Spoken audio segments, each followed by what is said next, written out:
Today I'm going to make a video that's a bit about homesickness and also staying in contact with your family and friends back in the US and about bonding with your host family.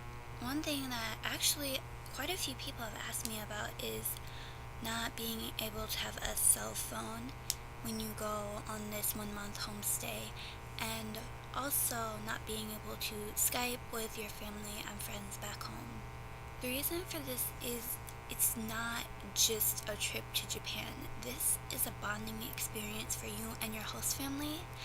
And if you spend all your time talking to your friends and family back at home, one, it will make you more homesick. Two, you won't get as much out of your homestay experience. And three, it will end up hurting your host family's feelings. All the host families in the Labo organization are volunteers, so they don't get paid for what they do. They're opening their home up to you for a whole month to spend their money to teach you about Japan, and they're feeding you and giving you gifts and all these things, and they really want to bond with you. They'll be like a second family to you when you're over there. If you spend all your time talking to people at home, they'll feel like you don't care about getting to know them. I mean, they understand that you're going to be homesick and miss your family at home. In fact, my host family asked me all the time if I was homesick, if I was okay, if I needed anything, and really, I was fine. Now, this 1 or 2 month homestay compared to a 1 year homestay, if you go through other organizations and go to be like an exchange student for a year, you would have like a laptop, you'd get a cell phone over there, things like that, because come on, it's a whole year away from your family. The Labo homestays are only 1 or 2 months, so it's in a way a growing up experience. You know, you can't talk to your family every single day. You can't be pampered in that way. This is about going out into the world kind of on your own. It's such an exciting experience for me to just go live with strangers for a month. That doesn't mean that you can't have any contact with your family at home. The way I stayed in contact with my family was actually through letters, which my family didn't even write me back. I was only sending letters to them just to keep them updated on what I was doing. They do say if your host family has internet access, please limit the amount of computer time to 2 or 3 times a week and only 30 minutes each time. A lot of my friends have learned from experience that getting on Facebook during your homestay is not good because you miss so much sitting there on the computer. That's something you can be doing at home.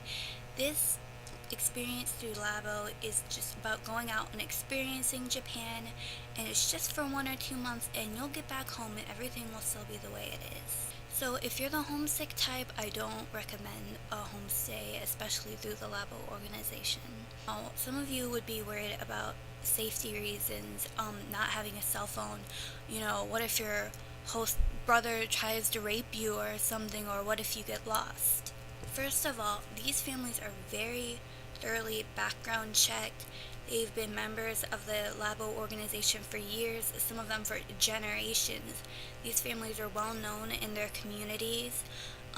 They have people go interview them, check them, and they match you up based on interests and other things so that you have the perfect family for you, your perfect match. Also, when you go on the trip, there will be several American and Canadian chaperones. You'll meet these chaperones either in San Francisco or Chicago or wherever else if you're in Canada or somewhere. And they will be with you from the orientation in the US, and they'll be on the plane with you up until you go to see your host families. The chaperones will be calling you twice during your homestay, once during the first week and once during the third week, and they're just checking up with you to make sure everything's okay. They're gonna give you a list of emergency numbers, other members of the Labo organization, like people, and the chaperones numbers and like emergency numbers in Japan and things like that, in case something does come up with your host family or you're having problems or feel really homesick. You can call your chaperones at any time. Also, at Labo Camp, you will be reunited with some of the Americans and Canadians. um, and also with at least one or two of the chaperones, so you guys will talk about anything that's come up during your homestay. Now, about getting lost or being off somewhere without a cell phone, you will not be without a member of your host family. You're not going to be out, taking walks alone.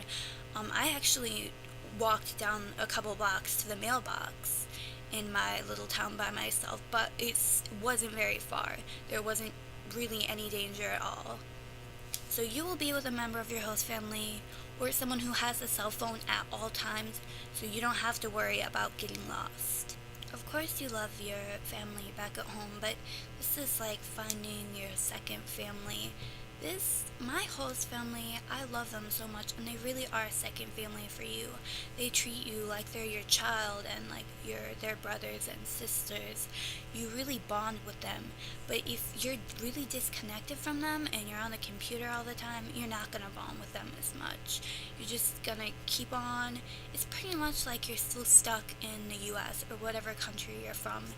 And the people I talked to who spent all their time on Facebook really regretted it. And I highly recommend you don't spend a lot of time on the computers. Personally, I got on Facebook maybe 4 times during my homestay, and once was during the hurricane, so there wasn't really anything to do anyway, but I just talked to my mom and my sister on Facebook, and I tried not to stay on for too long because my host sister looked like she was getting lonely over there, so I had to spend some more time with her. But also, the longer you talk to your family members, the more homesick you get, and the harder it is to stop talking to them. So it's really not the best thing. All that being said, if you're the homesick type, a homestay, or really any trip overseas just isn't for you, wait until you've matured a bit more. Wait a couple more years until you're ready, because this is a really big independence thing, and it's about being open-minded and putting up with things you normally wouldn't put up with, and rules and customs in another country. You have to be really open-minded to this, and you have to be really independent and strong and just open to new things in general. If you have those attitudes, you will have the most amazing time in Japan. I know I did.